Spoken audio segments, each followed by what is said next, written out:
The NCAA tournament officially gets started today. We got a few games today on the docket. First four matchups. So I'm going to give you guys one side in the games today and then also talk a little bit about an NBA player prop. And then I'm going to give you guys my first national champion pick of the year. So this way we can lock in our first future for at least the national champion. We're going to get all into that today. Whole lot of college basketball and hoops action. This is the free three. Let's get into it.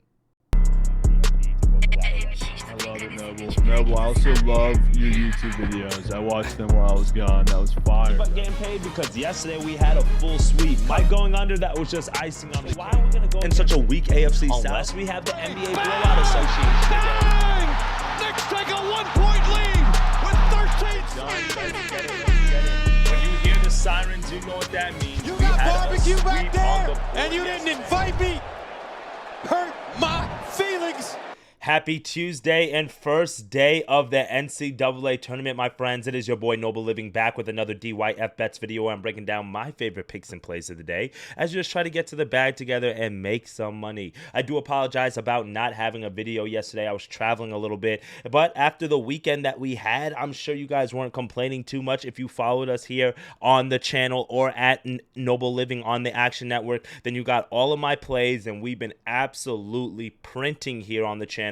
We've been doing great with the money line parlays. It was a great conference tournament season, but now it is time for the actual dance, the big one itself, the actual tournament. And I'm going to come out with a special video where I'm breaking down my bracket, some of the marquee matchups, and how I compiled my bracket and my national champion. But in today's video, I'm going to give you guys my first future. So I'm going to put two national champion futures in. I'm going to lock those in. So I'm going to give you guys my first one today alongside my first prediction in the first four matchups. All right, so let's dive into today's slate real quickly, and we're gonna do a recap real fast before we do that, before we dive into the slate, about how we've been doing. Like I said, on the channel, we've been doing very, very well here recently. You could see here over the last week, we're up over $1,000, and these are $100 units that we're betting here, or one unit is $100. So to see $1,000 up over the last 7 days, you love to see that. Over the last month, we're close to $3,000 being up. Yesterday was another 2-in-1 day. If you did not tap into the show, I didn't have an official video, but I did put out a graphic, so hopefully you guys were able to get that. But over the last few weeks and over the weekend, we did pretty well. I'm not going to break down every parlay that we did over the weekend, but the moneyline parlays have been cashing in for us. You can see on Sunday, we took three little quick bets. Yale, Florida, VCU, that cash. We took Yale's team total, that cash. We did the two-team parlay of Yale and VCU first half. Then you can see here we did Akron, Cornell on Saturday, VCU, Memphis, Houston on Saturday. So we've really been able to get these different parlays cooking, and that's been treating us really well. And then yesterday, we were able to still go 2-in-1 on the day. We did cash in on a money line parlay with Detroit Pistons on the money line, and then the Tampa Bay Lightning. We threw a little hockey in there, so that was we're 2-0 on hockey picks this year on the channel, so you love to see that. We did lose on Miles McBride over 2.5 3-pointers, and then Luka under 32.5. He had 16 points in the first half. He finished with 21, so no sweat bet there. We get that done. So 2-in-1 day yesterday officially. You love to see it. And as we move into today's card, we woke up with a cash as well. I don't know if you guys saw. If you've been following us here on the Action Network, we're 1-0 on the day. We cashed in on an early morning Nerfy, so make sure you guys are getting your post notifications turned on because the Nerfy season is here. If I have any OG viewers or any people who've been a big fan of the channel for over a year or so, then you know in baseball season we go absolutely crazy with the Nerfies here, and I expect us to make a lot of money today doing that. Or not today, this year doing that. So for today's picks, guys, let's dive into the board real quickly. Let's talk about the NBA real fast. A few games that we have on the slate. I like this Cavaliers-Clippers game late night. I think that's going to be a great game alongside the Bucks and Warriors, and that's where I'm going to go for my first pick of today. You can see that we have a spread about 3.5. The line moved in favor of the Bucks. It opened up at 2.5 in favor of the Warriors, but now the Bucks are favored. Probably some injury news because of that. The Warriors have been playing excellent basketball ever since Jimmy Butler's been traded to them. I think they're like 8-1 or something like that. That's like 9-10 games. They've been absolutely stellar. Great to see it. I love them. I think the Warriors can have a chance to, compete for a title this year. I know it sounds crazy, but we've seen crazier things. And one of the picks I'm going to look at for today is actually going to be on Doink Sports. We're going to go to a player prop, and we're going to go with Mr. Kyle Kuzma, and we're going to go over 12.5 points. Now, I know this is an ugly pick. This is not a pick that most people maybe be in favor with, considering the fact that he's only gone over this number in 4 of the last 10 games, including missing it in 4 straight games. He had 9 points against the Pacers, 11 points against the Lakers, another 8 against the Pacers, and 10 points against OKC in the last game out. But the thing that I'm liking to see with Kuzma, especially on this Bucks team, is he is stepping up as like the third scorer. So obviously Dame is the number 1 with Giannis, and then he's kind of filling in for that Middleton role. And we can see here that he's averaging about 32 minutes per game or so over the last 10 games. So that means that he's on the court. His usage percentage could be a little bit higher. It's only about 18%, but we've seen games where he's gotten 21% here, 20% here, 18% there. So there are games where his usage is going up. But another reason why I like Kyle Kuzma here in this situational spot today is not only because he hasn't hit this number in 4 straight games, but also his success against the Golden State Warriors. So you can see that he's faced off against the Warriors 2 times already this season. He had 21 back last month on February the 10th. He had 22 against them on January the 18th. And if you look at the last 5 games against them dating back to last season, he's gone over this number of 12.5 points 4 of the last 5 times. He's averaging 18.5, close to 19 points per game against the Warriors. So you love to see that. And then this game on the February the 10th, you might be saying to yourself, Noble, well, were these games a part of the Wizards, or were these games against a part of the Bucks? This February 10th game, you can see right here, was when he was a member of the Bucks. So it's not just the Wizards team where he had the ultimate green light and he could just shoot the ball 50 times a day game. This is a game where he had to be efficient. You can see 6 of 9 from the field, 0 of 1 from the 3-point line. You'd like to see a little bit more there,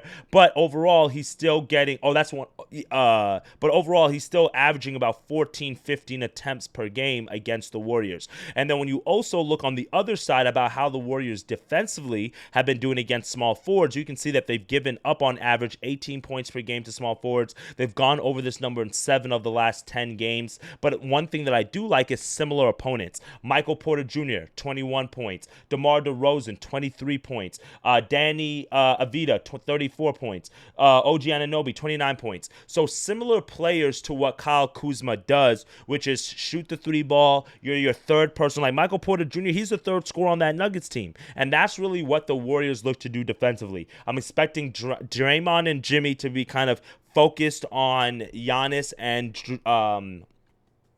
Dame respectively. They also have the Warriors also have the young guards there as well, like Gary Payton, who can switch off as well. So I think the goal for the Warriors is going to be really neutralizing Giannis and Dame, and that opens up the floor for somebody like Kuzma. And we could see here the Warriors have been susceptible against small forwards. I showed you the numbers that Kuzma has against the Warriors as well. And then another thing that I do like is if you look at Giannis's line, even though he's gone over his points line in 6 of the last 10 games, you could see against defending power forwards, the Warriors are very strong defensively. Only 2 of the last 10 opponents have gone over their point total. You can see from a rebound perspective, none of them have gone over. From an assist percentage, only none of them have gone. Well, this is Giannis's line at 6.5, but still, they're only giving up on average 2.5 assists to power forwards, 6 rebounds to power forwards, and 26.5 PRA. And you got a guy like Giannis whose PRA is at 47.5.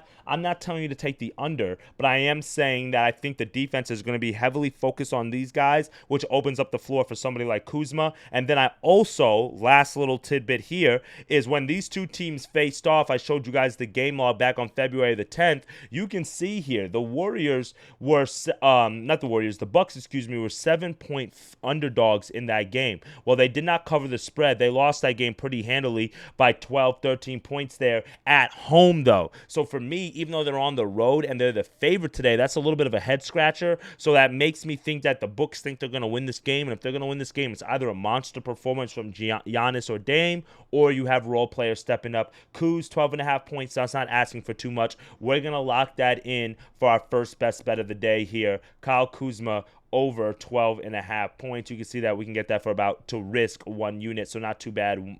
Minus 110 there for our first best bet. Now, our second pick of the day, guys, is going to be in the college basketball board. And we're going to lock in our first future for the national championship. I was making my bracket this morning, and I finished it. I did a video, so my editor is working on that right now, so be on the lookout for that video tomorrow or tonight about my official kind of breakdown of the bracket. But my first team that I think has a chance of winning the national championship, I don't have them on my official bracket of winning, but I do have them in the Final Four, is a team that I did not take Final Four futures on. So I like the way that I'm hedging off of this, right? If you guys don't know, we have 7 teams right now, really 8 teams locked into to make it to the Final Four. We can go over that tomorrow.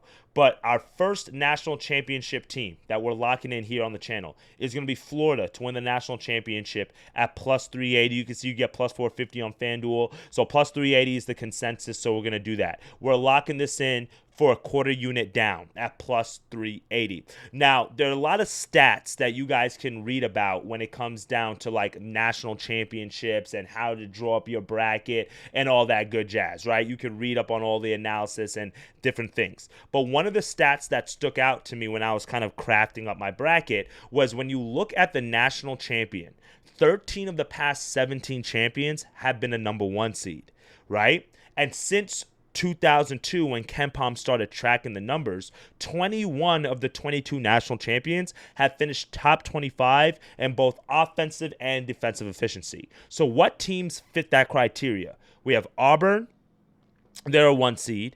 We have Duke, they're a 1 seed. We've got Houston, they're a 1 seed. We've got Florida, they're the 1 seed. So all 4 1 seeds fit the criteria of a 1 seed to win the national championship 13 of the last 17 times, and then also our top 25 in offensive and defensive efficiency. The only other teams that the criteria fit that are not a 1 seed are Tennessee, Iowa State, and Clemson. We already have a Final Four future on Clemson. We have a Final Four future on Houston. You see how we're kind of hedging off of some of these things? So for us, we're going to go Florida to win the national championship because to me, they are one of the best 1 seeds. I like Auburn, but I don't like how they've been playing recently. I like a few other teams, and we're going to see that in my college basketball breakdown. But for us, I think at plus 380, plus 450, the odds value that we're getting for Florida to win the national championship is awesome. It's truthfully the best value odds that we're going to get. Duke, I don't know why they're favored to win the national championship. You can see Auburn as the number 1 overall seed. They're not even favored to get the number 1 to win the national championship. So I like that. And the second team that we're going to lock in, you got to watch the video that I'm going to drop on the channel. So tune in for that. So our third and final pick of the day is going to be our first 4 best bet of what we're going to go with. You guys know we've been doing moneyline parlays. No reason to go away from it. It's been cashing in for us. This is my lean. First and foremost, I don't bet the NIT really. You don't know who's motivated. You don't know who's not. You don't know what teams care. You don't know what players care, especially now in the NIL era. It might be more on the line. There might not be. I typically tend to just watch the NIT games until it gets to Madison Square Garden. And then at that point, I typically tend to bet it. And it normally aligns around the time where like after the opening weekend in college or the NCAA tournament, you can like rest a little bit because you don't have games all day, every day, because now we're in the Sweet 16, we're in the Elite 8, right? So typically that's when I start betting at NIT. So keep that in mind. If I see, I'll do some leans like with the CBI and NIT early. If I see some things, then we might add it to the card later on. But I just wanted to give you guys that caveat. So for us, when we look at just the NCAA tournament games, we have St. Francis and Alabama State, and then we also have UNC and San Diego State. I don't have a read in San Diego State, North Carolina. I might have one later on. I lean the over. I don't think either of these teams should be in the tournament, so I don't care to really bet this game. But I would take San Diego State at like plus 4.5, plus 5.5. Do with that information that you will. But for me, the game that we're going to look at is St. Francis of PA and Alabama State. You can see Alabama State is favored by 3.5 points. It opened up at 2.5. We get a little bit of value here. So what are we locking in? Alabama State on the money line. And then we're going to go back to hockey. And we're going to go Dallas Stars on the money line. Dallas Stars are a huge favorite at minus 350. They're a huge favorite. I don't know too much about Dallas. I know they don't lose a lot of games at home. They're at home today against the Ducks. If you don't want to take Dallas Stars because you don't trust my hockey analysis or whatever, that's fine. You can go to the NBA, take the Celtics on the money line. You can maybe take the Hawks on the money line. I don't trust that. So I would either go Celtics on the money line, Dallas Stars on the money line, another big favorite in hockey, or If you go to the college basketball slate and you want to take something in the NIT because you're just a degenerate, then I would take a look at Stanford. I think they can win, and I would look at Oklahoma State. I think they'll win. All like the bottom teams are the home teams, and all of them play at home in the first round of the NIT. So the Oklahoma State is going to have a true home game. But again, I'm not betting on that. We're just going to go with these two teams here for the money line parlay. So let's talk about St. Francis and Alabama State real quick. Alabama State, they were a shocker out of the SWAC. So I mentioned the SWAC is one of those leagues where normally the top team wins. So if we look here at the conference standings here, you can see Alabama State finished 4th. We have Southern, we have Jackson State. Southern got upset in the first round. We lost on them. And then Jackson State lost in the championship game to Alabama State, and they had the lead. Alabama State is not a bad team. They were not expected to win the conference, but they're pretty decent. And the reason why they're pretty decent is because this number right here, 5th in turnover percentage on the offensive side. They don't turn over the ball a lot. They play really, really fundamental offense. They don't have the scores that a Power 5 program does, but just because you can't score, if you don't turn over the ball, you can keep yourself in a game. But they also force deep turnovers on the defensive side. You can see they're 91st in turnover percentage on the defensive side. So for a program of their size, they have one of the largest disparities in all of college basketball in terms of offensive turnovers, and then also defensive turnovers caused. And I think that's going to be the difference in this game. Shout out to St. Francis of PA for being able to go on a streak at the end of the regular season, just like Alabama State did. You can see they won 3 games in the conference tournament before winning 3 games prior. But St. Francis is a team, guys, that if you look at the Northeast standings, they were not supposed to be here. I'm being honest. Why? Because our Central Connecticut boys, the Blue Devils up there, they were printing us coin all season. 25-7 on the year. They went 14-2 in conference. The only problem was they lost the biggest game of the year at home. And it was a great performance for St. Francis. Shout out to them for getting the upset. But it was an upset. And they had to upset several teams like LIU, like Central Connecticut to get there. And when you look at the fact that they won a combined 3 games by 9 points, 58-55, 71-68, 46-43, you literally got by the skin of your teeth. And when you look here that the last 3 regular seasons for that games for them in the regular season ended in overtime, you literally got by the skin of your teeth. But you did your job. You made it to the big dance. And now reality sets in. Why? Because you know this is where the story ends. Like, you did what nobody thought you were going to do. You beat a Central Connecticut team, and you won the only way you could win that game, which is winning it 46-43. That is the score that you expect to see of a JV high school game, not of a D1 college basketball team. So because of that, they did what they had to do. They made the game muddy. They mucked it up. But the problem is, Alabama State is not going to shoot themselves in the foot like Central Connecticut did in terms of missing easy shots and turnovers. You can see here that St. Francis, they're the only team in the bracket, 1, that's not over 500, but 2, look at this turnover percentage. I just showed you what Alabama State does on the defensive side. You can see this team turns over the ball 321st in all of college basketball. That doesn't just go away. Now, finding out ways to win games like this, shout out to you guys. But again, now that the work of actually making it to the tournament's done, that's where it ends. Ken Palm has this as a 2-point loss for them. I could not agree with it more. I believe Alabama State is the better coach team. They like the Cinderella run for St. Francis already happened already.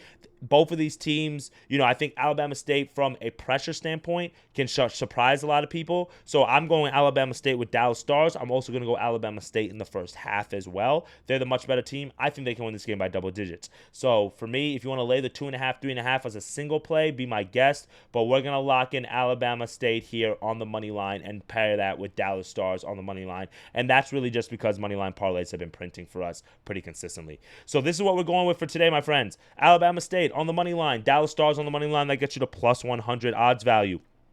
Our second best bet is going to be Florida to win the national championship at plus 380. That is a future that we're locking in. We're going to go Kyle Kuzma over 12.5 points. You can see that we get at -110 odds. We already won our Nerfy of the day. We cashed that in this morning. And then I might have an additional play in the UNC San Diego State game, but I do lean San Diego State plus the points. I do lean the over in the game as well. I think if North Carolina wins the game as a favorite, they're going to have to outscore San Diego State. They're not going to be able to win that game in a half-court setting. North Carolina likes to drive the ball inside, but that's what San Diego State does best. They defend the interior. So it's going to be very interesting to see how those two teams play. And if these bets cash in early, then there's probably no need to put any money on that game. In all honesty, we just watch as a fan. So that's what we're going with today, my friends. And then we'll lock in a few more best bets for tomorrow, all right? Come back tomorrow. I'll drop a video a little bit later of what my official bracket looks like and my official national champion, and we'll lock in that future as well. And then if there's any bracket pools or anything that you guys are a part of, tournament or office tournament brackets or whatever, I don't care what the buy-in is. $50, $25, I'll play. Just shoot me a message. Let me know if you need an extra person. I'll join in. I'm trying to join as many brackets as possible. So let's have a day, guys. Let's enjoy March and the first day of the tournament, guys. Let's go. Let's have a day, and I'll see you on tomorrow's video. Later, gang.